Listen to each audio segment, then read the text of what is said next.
안녕하세요. 오늘은 레오나르도 다빈치 그 애달픈 삶과 예술 세계에 대해서 말씀드리겠습니다.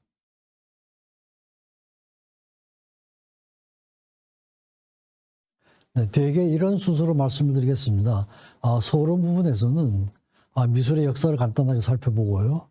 그다음에 다빈치의 어린 시절, 그다음에 그 활동한 지역에 따라서 피렌체, 밀라노, 로마, 프랑스 이런 순서로 말씀드리겠습니다. 그리고 마지막 부분에 가서 요약문을 말씀드리겠습니다.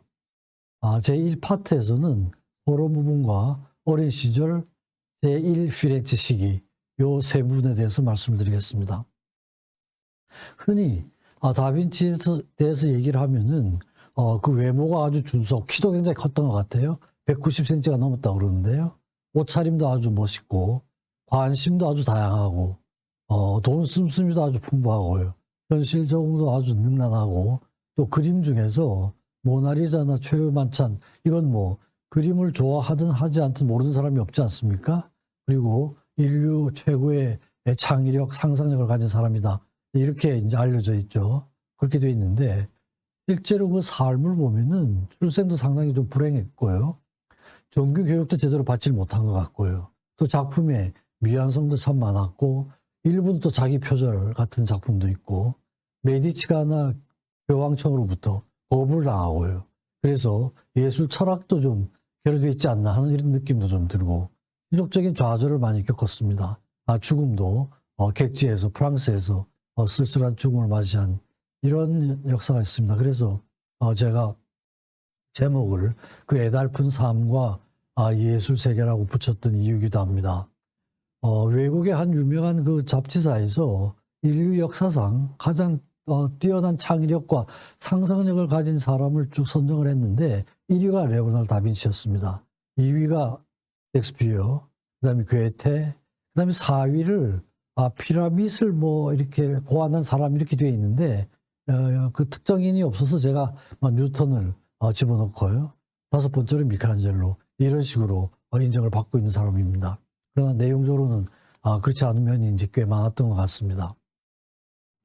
우선 서론 부분에서 르네상스 미술은 대개 14세기에서 16세기로 이렇게 이제 알려져 있는데요. 초기 르네상스 14세기에 유명한 화가들이 많았죠. 그 중에서 몇 분만 말씀드리겠습니다. 조토, 이 사람 이탈리아 미술을 시작한 사람이고 회화 표현을 굉장히 확장시켰던 그런 분이죠. 그 다음에 마사초, 원근법을 처음 고안을 했고 자연의 묘사, 이 다빈치가 많이 영향을 받았던 사람입니다. 도나텔로의 조각 작품에서도 영향을 많이 받았고요. 베로키오는 레오나르도 다빈치의 스승이었죠. 직접 스승이었죠. 그래서 새로운 세대의 새로운 이상의 표현, 회화와 조각을 통합한 이런 그 예술가로 알려져 있고 그 후에 보티첼리, 여러분이 많이 알려져 있는 화가죠. 비네스의 탄생이라는 그 그림으로 많이 알려져 있었는데 역시 그 베로키오의 제자이기도 했습니다. 기를란다요는 미켈란젤로의 스승이었는데 실제로는 베로키오의 제자이기도 했고 이런 사람들이 활동을 했던 그런 시대죠. 그래서 르네상스 후기로 가면 그걸 따로 이제 고전주의라고 이렇게 얘기를 합니다. 그렇게 얘기를 하는데 뭐 아주 잘 알려져 있는 이 세 사람, 레오나르도 다빈치, 미켈란젤로, 라파엘로 이 세 사람을 특히 이제 르네상스 말기에 그 미술의 한 주의로 고전주의라고 이렇게 이름을 짓죠. 그래서 제가 전번에 이제 미켈란젤로에 대해서 말씀을 드렸는데 미켈란젤로를 정리를 하다 보니까 레오나르도 다빈치에 대한 걸 같이 한번 정리를 해야 되겠다는 생각이 들어서 오늘 이제 말씀을 드립니다. 나이는 레오나르도 다빈치가 제일 많고 그 다음에 미켈란젤로, 라파엘로가 제일 나중에 태어났죠. 근데 이제 사망은 라파엘로가 제일 먼저 죽었어요. 37살. 아주 아까운 나이에 죽고 미켈란젤로가 89세까지 살고 다빈치가 67세. 그 당시로는 그래도 꽤 오래 살았던 화가였죠. 그 다음에 출생 어린 시절 가족 관계에 대해서 이제 간단하게 말씀드리겠습니다. 빈치에서 출생을 했습니다. 다빈치라고 하는 빈치가 태어난 지역이에요. 그래서 빈치의 레오나르도 이렇게 되는 거죠. 아마 그 당시에는 태어난 그 장소를 붙여가지고 이름을 붙였던 그런 애들이 참 많았던 것 같습니다. 그래서 레오나르도 다 빈치, 다빈치를 떼서 써야 되죠. 그죠? 아버지는 공증인이었고요. 어머니는 그 생모는 카테리나라고 노무의 딸이었는데 아버지가 아마 어디 잠깐 휴가를 갔다가 알게 돼가지고 근처에 살고 있습니다. 레오나르도 다빈치를 가졌던 것 같아요. 그러니까 미혼 상태에서 다빈치가 출생을 했으니까 사생아였던 셈이죠. 그리고 태어나고 나서 생모가 한 1년 반 정도는 양육을 하고 또 어렸을 때 크면서 그 생모가 그 다음에 다른 사람하고 결혼을 했습니다. 아마 이것도 이제 다빈치 그 가족들이 그 생모가 좀 안 돼가지고 결혼을 시켜줬던 것 같아요.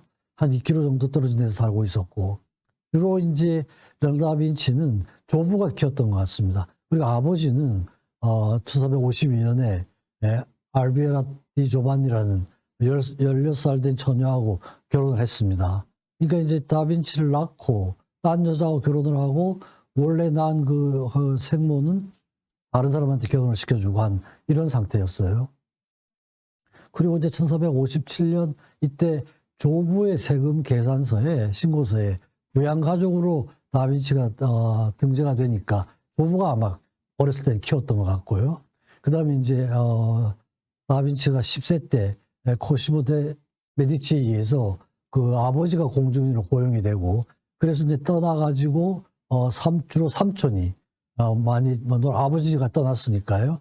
그 다음에 이제 삼촌이 또 결혼을 하고 또 우부도 어머니가 돌아가시고 조부다 돌아가시고 조모가 돌아가시고 그래서 이제 어려서 같이 이제 크면서 어머니하고 생모하고는 떨어져 살았는데 조부 삼촌들이 키우다가 또 돌아가시고 하는 이런 역사가 있습니다. 이게 이제 어린 시절 보낸 집인데요. 빈치에 있고 생가는 알려져 있지는 않아요. 그 미혼모하고 어디서 낳았는지 이 집에서 낳은 것 같지는 않아요. 어린 시절 보낸 집이고 빈치 마을은 플로렌스에서 한 30km 정도 떨어진 그 마을입니다. 그래서 피렌체 공화국이 있고 그때는 다 도시국가 같은 이런 식이었죠. 밀라노 공화국이 있고 로마 교황청이 있고 이렇습니다. 그래서 이제 밀라노, 피렌체, 로마 요 세 군데에서 활동을 하다가 나중에 이제 프랑스로 건너가서 생을 마치게 되는 그런 겁니다. 빈치 마을의 전경인데요. 이게 막 어렸을 때 뭐 미술 공부를 어렸을 때는 제대로 할 그런 기회를 갖지 못했습니다. 그래서 이제 혼자 다니면서 그 마을의 전경을 혼자 그림을 그리고 한 이런 그 히스토리가 있는데 그걸 보고 이제 나중에 공방에 아버지가 집어넣게 됩니다. 그래서 빈치에서 살다가 이제 피렌체로 아버지가 피렌체 공증인으로 취직이 되면서 피렌체로 옮기게 됩니다. 이게 이제 17세 때였는데 그러니까 이전까지 교육 과정이 밝혀져 있질 않아요. 17세면 상당히 거의 청소년 게 아닙니까? 그러니까 이제 그 어렸을 때 말하자면 우리로 치면은 초등학교 과정이나 이런 때 어떤 교육을 받았는지 하는 기록이 전혀 없습니다. 그래서 정규적인 교육을 받지 못하지 않습니까? 아마 이게 그 당시에 그 사생아로 태어나면 뭐 편견이나 이런 건 없었다고 이런 말도 많이 나오는데 실제로 그렇지는 않았던 것 같아요. 사생아로 태어나면은 여러 가지 이런 정규적인 교육을 받거나 이러는데 제약이 있었던 것 같아요. 왜냐하면 그 할아버지, 아버지의 경제력이나 뭐 사회적인 뭐 위치나 이런 걸로 봐서 교육을 시키지 못할 상황은 아니었거든요. 근데 그런 기록이 전혀 없습니다. 그래서 읽기, 쓰기, 뭐 잘못 이런 건 주로 그 동네 성당에 신부한테 가서 이렇게 개인적으로 교육을 받지 않았을까 이런 이제 추측은 남아 있습니다. 그래서 철자법이라든지 읽기라든지 이런 게 상당히 서툴지 않았을까 이런 거 하고 또 나중에 고전을 읽으려고 그러는데 상당히 어려움을 많이 느낍니다. 독서를 많이 하긴 하죠.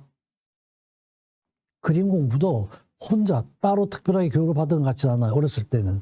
그래서 성당이나 병원 건물 이런 데 다니면서 거기에 그려져 있던 건물들 그다음에 프라필리포 리피라는 사람의 그림에 대해서 영향도 좀 받고요. 마사초, 특히 마사초의 그림에 굉장히 영향을 많이 받은 걸로 이렇게 되어 있습니다.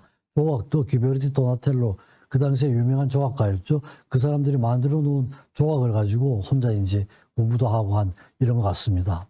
그러다가 17세 때 피렌체로 오면서 베로키오. 이 사람이 이제 그 당시에는 그 공방으로는 제일 유명한 공방이었던 것 같아요. 굉장히 유명했던 사람인 것 같습니다. 그래서 초상화가 베로키오인데요.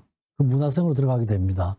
17세니까 상당히 늦은 나이에 들어가게 되죠. 그죠? 그래서 첫 6년은 뭐 붓 만들기, 뭐 거칠하기, 안료 준비하기 이런 걸 하고, 다음 6년은 또 채색법, 벽에 직접 그리기 이런 거 하고, 그다음에 선생님이 뭐 하는 작업을 지켜보기도 하고 이러면서 이제 공부를 했던 것 같습니다. 아까 말씀드린 것처럼 보티첼리나 기를란다요 이런 그 뛰어난 화가나 조각가들이 베르키오의 문화생으로 있었고 이제 같이 공부를 하게 되죠. 근데 이제 저 공방의 그 정신이 새로운 것을 추구를 하고, 물감도 아마 그 전에 쓰던 그런 프레스코, 회백질을 쓰질 않고 다른 걸 좀 썼던 것 같아요. 그 다음에 이성적, 과학적인 이런 접근을 했는데, 정말 그 다빈치의 그 그림이나 이런 건 사실 그 과학적 예술관 이런 말을 붙이거든요. 그게 아마 이 영향이었던 것 같습니다. 정확한 묘사를 강조를 하고 기하학적인 거, 원근법, 해부학적인 이런 기초를 베르키오 선생님한테 배운 것 같은데, 이게 이제 거의 일생 동안 다빈치의 그런 예술 활동에 영향을 미치는 것 같습니다. 그 당시에 이제 피렌체 분위기로는 코시모 데 메디치 이 사람이 이제 일으키면서 메디치가가 굉장히 번성하게 되죠. 근데 코시모 데 메디치가 사망을 하고, 그런데 그 아들이 피에로 데 메디치였는데 이 건강이 굉장히 안 좋았던 것 같아요. 그리고 아버지가 돌아가시고 나서 5년 후에 그 두 번째 그림인데요. 사망을 하고 자기 아들이 건강이 안 좋다는 걸 알고 있어가지고 코시모 데 메디치가 혼자인 로렌초 데 메디치를 굉장히 집중적으로 교육을 시킵니다. 시켜가지고 나중에 이제 피렌체의 황금기를 이루는 게 그 로렌초 데 메디치죠, 그죠? 그런 분위기였습니다. 그래서 그 공방에 들어간 지 한 3년 후에 피렌체의 화가 농업조합에 등록이 되니까 화가로서 이제 등록이 되는 이런 상태가 됩니다. 3년 후에. 그다음에 도제 생활을 마친 후에도 계속 그 스승의 조수로서 계속 활동을 하고요. 또 미술과 시를 연결시킨 최초의 화가. 그러니까 인문학적인 것과 회화를 통합을 한 이런 이제 화가로 알려져 있습니다. 그렇지만 이제 시와 회화를 그림을 비교를 하면은 물론 당연히 그 회화가 더 우선하고, 회화는 말 없는 시고 시는 말하는 회화다 이랬지만 시보다는 회화를 더 위에 뒀던 이런 화가였습니다. 자기의 공방뿐 아니라 그 근처에 여러 가지 공방도 있었습니다. 피에로 프라이올로 형제의 공방, 파올로 우첼로의 공방, 알레소 발도비네티 공방이 여러 개 있었는데 각각의 특징이 좀 있었던 것 같아요. 그래서 그 각각의 다른 공방도 가서 관찰을 하면서 인체 운동과 근육의 변화, 과학적 자연적 모사 방법, 수학에 대한 관심, 풍경에 대한 관심, 물감 비법에 대한, 그러니까 여러 가지 다양한 거 자기가 배우던 데서 그것과 또 다른 측면의 그런 그 접근 방법도 같이 다양하게 좀 익혔던 것 같습니다.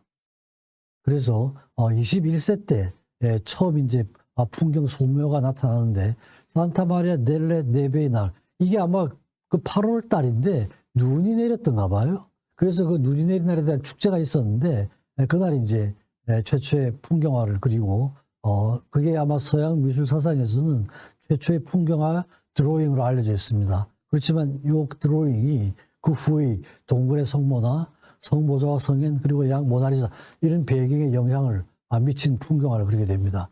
요겁니다. 아르노 강과 언덕에 있는 풍경 위에 있게, 요 그림의 뒷면에 또 저런 그림이 남아 있습니다. 그러니까 이제 한 장의 그림의 앞쪽에 위에 그림을 그리고 뒤쪽에는 뒷면에 그림을 그렸는데, 이게 이제 최초의 풍경화인데 아마 이런 것들이 어렸을 때 이거 풍경하고 관련이 있지 않나 그럽니다. 수태고지는 이게 아마 메디치가에서 처음 의뢰를 한 것 같은데요. 요게 이제 18세에서 21세에 그린 그림인데, 그 수태를 했다고 마리아에게 알려주는 가브리엘의 모습이죠. 이게 이제 주제가 돼서 그린 사람들이 굉장히 많습니다. 근데 이 그림이 스승 베르키오의 영향을 받았고, 또 하나가 지네브라 데 벤치의 초상이라는 게 있는데, 이 여인은 아마 굉장히 부유한 은행가의 딸이었다고 그래요. 그래서 시인들이 그 여인을 주제로 해서 시도 쓰고 로렌조 데 메디치도 소네트도 발표하고 했다고 그러는데요. 이게 이제 수태고지입니다. 18세에서 21세 사이 그린 그림인데 천사 가브리엘이 마리아에게 그 수태했다는 걸 알려주는 이 장면이죠, 그죠? 이게 지네브라 데 메디치 그 여인의 초상화입니다. 은행의 딸로 굉장히 그 당시에 피렌체에서 유명했던 그런 그 여인이었던 것 같아요. 그리고 그리스도의 세례라는 그림도 그리는데 이것도 이제 산 살비 수도원에서 위촉을 받아서 그린 그림입니다. 근데 베르켜 선생이 위촉을 받았는데 같이 그렸던 그림이에요. 근데 여기에 스승이 다빈치를 인정을 해가지고 자기가 그리다가 일부를 다빈치에게 그리도록 합니다. 요 그림인데 우측이 요한이고 이제 서서 세례를 받는 사람이 그리스도죠. 그리고 좌측에 꼬마하고 천사가 둘이 있는데 우측 그 천사는 선생이 그리고 좌측 천사는 다빈치가 그린 걸로 되어 있습니다. 그러니까 저 그림에서 제일 좌측에 있는 그 천사를 다빈치가 그렸는데 하여튼 뭐 굉장히 잘 그렸던가 봐요. 선생이 자기 그림의 일부를 그리게 했으니까 이제 인정을 받았던 것 같고요. 또 선생이 그 천사 다빈치가 그린 그림을 보고 너무 충격을 받아가지고 그 후에 뭐 그림을 그리지 않았다. 이런 기록도 나오긴 하는데 아마 꼭 사실은 아닌 것 같고요. 왜냐하면 비로교 선생은 저 그림 말고도 다른 의뢰를 많이 받았거든요. 근데 어쨌든 굉장히 인정을 받았던 스승보다 훨씬 뛰어난 그런 그 천사를 그렸다는 이런 인정을 받았던 그림입니다. 24세 때 동성애로 고소를 당하는 이런 사건이 일어납니다. 같은 공방에 있던 17세 된 도제 야코프 살타렐리라는 이런 대상이었는데 누가 고소를 했어요. 고소를 해가지고 이 당시에는 동성애로 판정이 되면 거의 사형을 당하는 이런 상황이었습니다. 그래서 상당히 그 위기에 처해 있었는데 아마 저 야코보 살타벨리가 메디치하고 좀 관련이 있는 이런 그 청년이었던 것 같아요. 그래서 메디치가해서 같이 되면 곤란하니까 아마 힘을 써가지고 벗어났는데 실제로 동성애였는지 아니었는지는 여러 가지 논란이 있지만 어쨌든 독신으로 생을 끝냈습니다. 결혼하지 않고. 그 다음에 쭉 라이프 히스토리에서 여인 관계는 전혀 나오질 않습니다. 아마 동성애자였던 가능성이 상당히 있죠. 그리고 이제 26세 때 아마 그리고 그 당시에는 피렌체에 동성애가 굉장히 많았던가 봐요. 그래서 독일 말로 플로렌체 이러면은 그게 동성애라는 의미를 갖는다는 이런 기록도 있습니다. 26세 때 산 베르나르도 예배당에서 제작 의뢰를 받습니다. 의뢰를 받는데 결국 이제 이행되지 않습니다. 왜 깨졌는지 하는 건 설명은 나와 있지 않습니다만, 그리고 이제 시신에 대한 스케치 뭐 이런 것도 좀 하고, 그 다음에 이제 9월에서 12월 사이에 성모 마리아 주제로 두 작품이 시작이 됩니다. 이게 이제 카네이션을 든 성모, 요걸로 네덜란드 화가들의 영향을 좀 받았다는 이런 기록이 있습니다. 24세 때 요걸 그렸고, 그러니까 성모와 어린 그 예수의 이 주제가 되는 그림이 상당히 많습니다. 이것도 역시 브누아의 성모인데, 브누아는 이 그림을 가지고 있던 사람이에요. 이 사람이 러시아의 그 세인 피터스부르크의 아미트라제 그 미술관에 도네이션을 합니다. 원래 가지고 있던 사람 이름을 따서 브누아 또는 베노이스의 성모라는 이름 붙어 있는데 이 성모와 어린 예수를 주제로 한 두 작품이 그려집니다.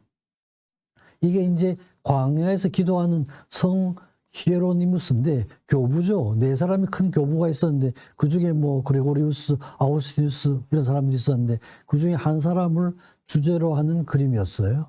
근데 이것도 역시 완성을 하지 못하는 광야에서 기도하는 성 히에로니무스인데 미완성입니다. 미완성입니다. 그리고 이제 1481년 이때 이제 요때 교황이 피렌체의 그 로렌초 데 메디치에게 그 시스테나 성당 그 예배당을 장식할 예술가들을 의뢰를 했습니다. 추천해달라고. 근데 이제 보디첼리, 그릴란디오, 그 당시에 그 피렌체에서 활동하고 있던 화가들을 다 추천을 했는데 다빈치를 제외를 했어요. 상당히 섭섭했죠, 그죠? 그러니까 로렌초 메디치가에서도 인정을 받지 못하고 결국 로렌초하고 그 교황청하고 굉장히 밀접한 관계를 갖는데 결국 이제 교황청에서도 별로 인정을 받지 못하고 다빈치가 제외가 됐습니다. 이게 이제 굉장히 자존심이 상하고 더 이제 이상 플로렌스에 있기가 좀 어려운 이런 상태가 됐죠, 그죠? 근데 그 7월에 또 산소나토 수도에 그 성당에서 재단화를 계약을 하고는 그림을 그렸는데 그 역시 동방 박사들의 경배라는 이런 주제로 의뢰를 받았는데 이 역시 이제 미완성이 됐습니다. 근데 이제 이 그림은 나중에 그 길란더, 보티첼로, 라파엘로, 미켈란젤로에게 영향을 많이 미쳤던 그림으로 그렇게 알려져 있습니다만 이게 그거예요. 동방 박사들의 경배라는 이런 건데 27세에서 29세 사이에 있는데 역시 이제 미완성 가운데 성모 마리아와 어린 그 예수가 있고 동방 박사 3명이 경배를 와서 감히 가깝게는 못하고 멀리서 이렇게 경배를 드리는 이런 모습인데 이것도 역시 미완성이었습니다.